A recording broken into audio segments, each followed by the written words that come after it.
Yen sampun enten sing gadah keteng wingking. Bebas mawon. Oh ngono. Oh, betul bisa. Memberi iso berarti secara diam-diam. Mbak penyanyi. Dalem nggih? Los. Sakniki setunggal mboten cekap nggih. Madalang ini kebun liar. Oh, madam. Pengijini lho, sampeyan krungu to, Tulungagung enek sejenenge Bos Kacung iku ae loro.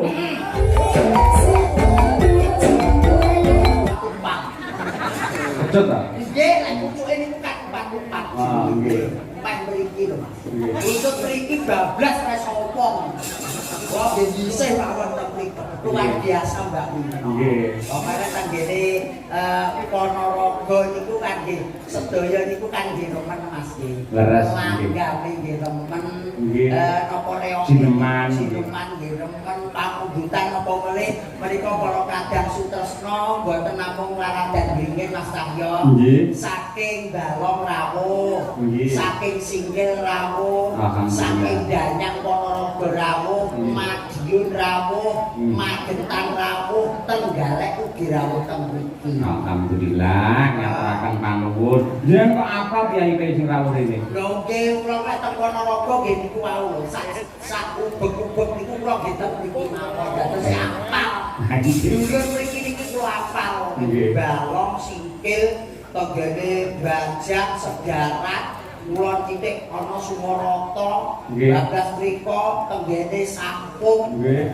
Iki teng mriki sedaya bersani jenengan residen-residen sing cantik iki. Nggih. Lah menika lho Mas Gareng, Pripun, Mas? menika wonten dawuh saking Bapak Mujito. Mas, ini ada penyanyi namanya Mbak Fitria Rosa. Persembahan dari Bapak Haji Karnabi Jombang. Mbak Fitri, ini Mbak Fitri. Mbak Fitri.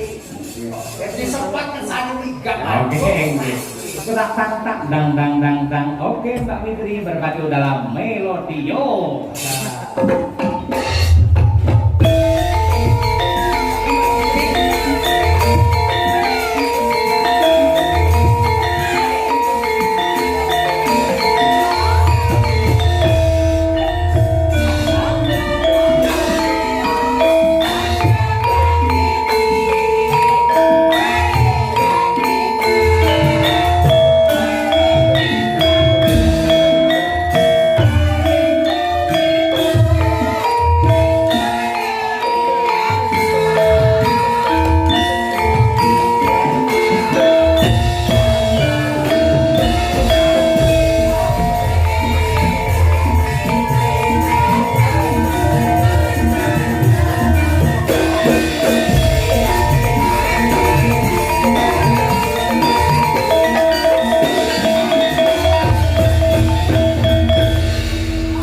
Mbak Fitri namanya ya, Mbak?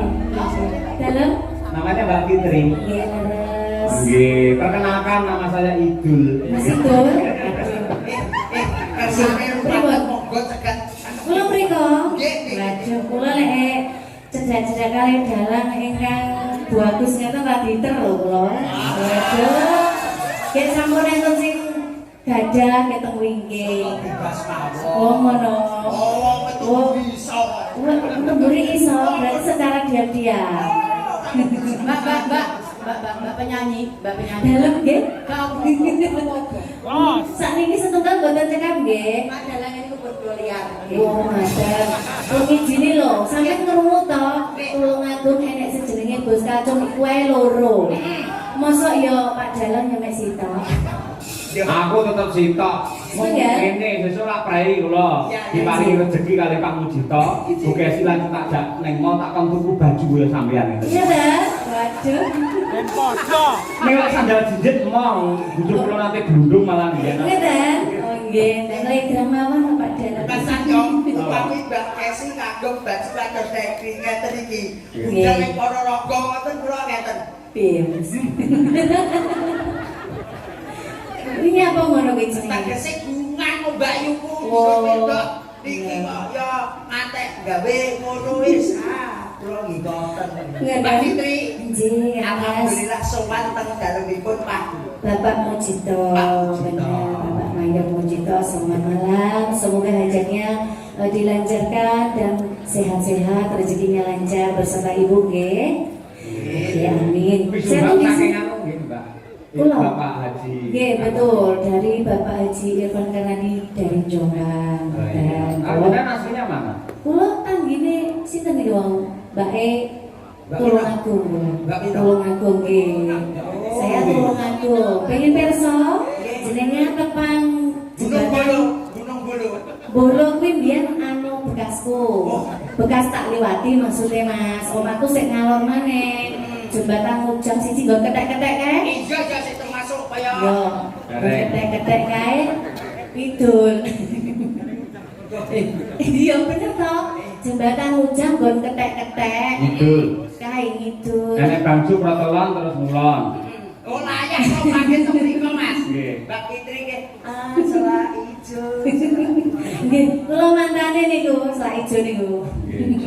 Nggih, kula Badhe niki. nembang apa, Mbak? Lah nggih kula niku mau bingung saking mriki kok anu napa kula niki nggih sanes sinden nggih Benar. campur sari kula nggih radi-radi ngandang pripun. Jenengan Lorenza lah kulino to.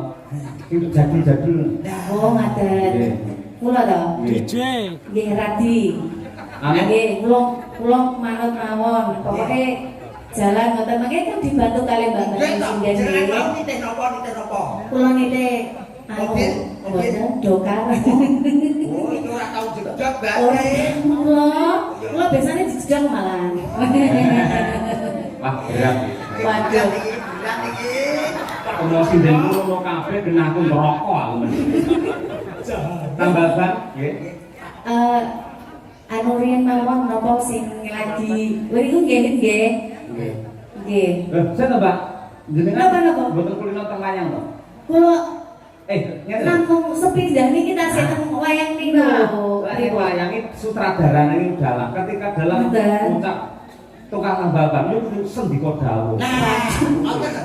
Ayo. Nggih, tadi ada request lagu itu tadi lagunya Campur Sari juga, tapi Campur Sari sanes nandang lho Nggih, nggih. nggih. Wonten lamunan mungkin saged dibawakan napa kula tak konfirmasi riyen kalih mas-mas niki napa pripun Mas Delan. Oh, nggih. Aja tak delok Pak nggih ngapunten lho, Mbak Kesi nggih. Kok Ora gak pantes yo. wong niku Lah umure sik 17. nggih setengah lek dalu ngeten iki Pak Cahyo. Pak Cahyo. Pak Cintan mriko kali Mas Kendir niku lho. Karo Kendir Sing pundi? Kendir pundi? ndak kira sing karo sareng kan. Biasane ora Pak Cahyo ora. Sinten? Kung Cahyo. Cincang yo. Bareng iki Pak Aang iki guru ya dalang iso wiyah ora. Nggih. Mbak sampean ora ngerti to? Ini saya boleh enek penyanyi niku ngelok-ngelok nih dalang. Nggih. Ora manut karo dalang. Terus Soalnya gitu. mati akhirnya dadi ngene iki. Lho niku kula biasane lek wis pacakane ilang dadine ngoten niku. Kuwi ora apa-apa. Kompetisi niku tuh. Sing penting aja nganti dadi ngene iki. Aduh, hati lho Mas yo. Aja sok alok karo Mas Dalan. Buatan Malati. Buatan aku ora tau alok karo Mas Cahyo, ora tau alok karo Mas Yoyo. Gur siji Pripun? rasani. Malah jeru niku. Pripun napa sidane Mbak Siti? Nggih, nggih. Lamunan? Oh nggih. Nggih. Ya. Ingkang sing gampang-gampang mawon nggih. Nggih. Mergone aku ki ya untuk penyanyi sakjane Mas. Yo mek kur nyumbang lho iki. Oh, ya ora apa-apa.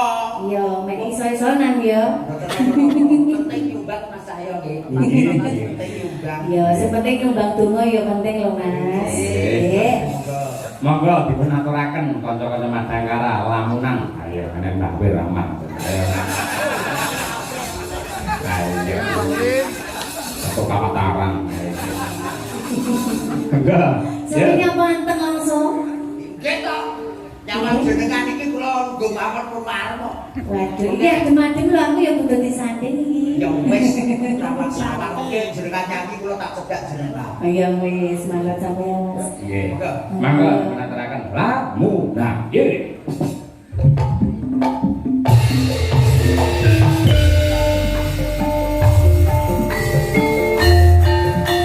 Jepit Mas Garing. Boyoke. Kecilino.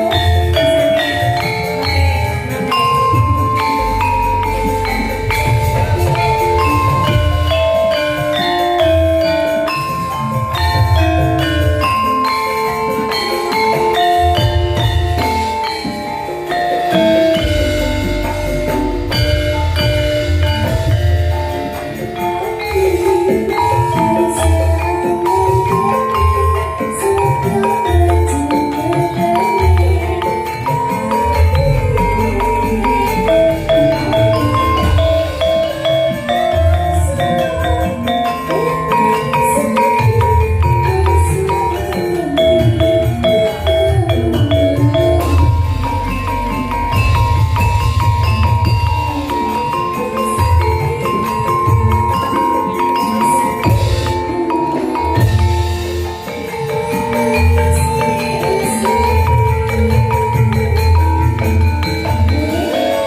Banci.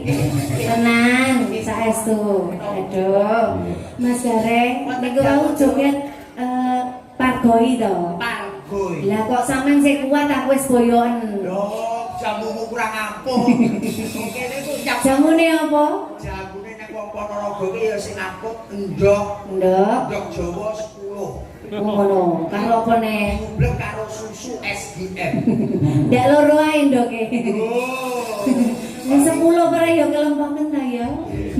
Mbak Fitri matur Nggih, nuwun matur sanget nuwun. kalian Bapak Haji Karnadi nggih. Nggih, terima kasih Undang. banyak. Ngapunten sangat kula nggih tasih niki derek pagelaran wayang kulit. Mugi-mugi Bapak Dalang kalian tim sedaya kemawon diparingi sehat panjang umur. Amin. Rezekine lancar. Amin. Mas Gareng juga nggih. Amin. Jobnya juga banyak. Amin. Terima kasih. Saya undur diri dulu. Mohon maaf bila ada kesalahan yang mungkin saya sengaja atau enggak. Juga buat beliaunya tuan rumah Bapak Mujito. betul Bapak Mayor Mujito beserta Ibu. Terima kasih Ibu. Tadi katanya ngantuk, tapi setelah ninggalin jenengan langsung ini, langsung semangat. Wow. Loh maksudnya Ibu loh, Ibu Mujito, untuk aku. Iya Mas ya. Nggih kula pamit rumiyin, mugi-mugi lancar sampai akhir acara nggih. Terima kasih. Assalamualaikum warahmatullahi wabarakatuh. Waalaikumsalam. Nggih. Mas Gareng nggih. Gandeng menika Ponorogo niku benten bab guyon, bab lagon ya diaturke ning ya lakon aja nganti ditinggake. Saya niki kan bocah-bocah cilik niki mesti seneng kali sabetan, seneng kali lakon. Nggih leres Mas.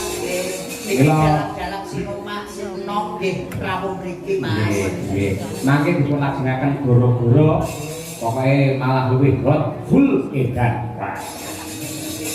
Pengasih saka juga ngaku muga-muga tambah sumantin ya Mak. Kaya ngono kuwi. Ya mbak nek gelar cerita nyuwun izin Bapak Mayor Mujito mangke nggih perangipun anak kula ingkang bajeng kelas 1 SMP ingkang badhe nderek nyambut damel. Ya.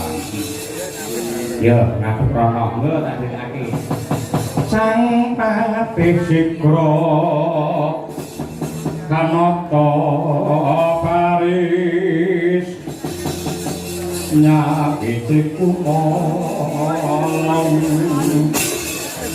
samyak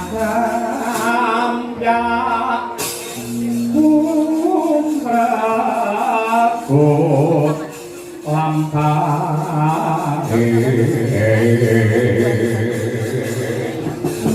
binarung krapyak batang agati